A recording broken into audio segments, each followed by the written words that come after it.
many corporations are entering the promising market. A recent event in Shanghai showcased domestic and international learning resources firms. DFRobot from Shanghai was one of them. It develops educational coding materials for students. Last fall, the firm introduced Boson, a program for elementary schools. It uses color-coded tools. Each color represents a different computer part or function, such as input or output. Students can easily build simple systems.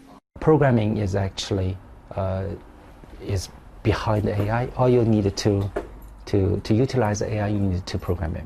If you want to program it, it's really hard. So you need something more simple to recognize that. So that's why we have the Neuron, the modules in Boson to make that work.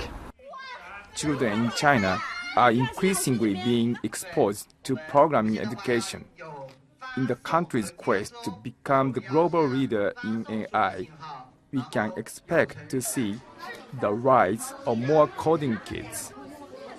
Eigo Suzuki, NHK World.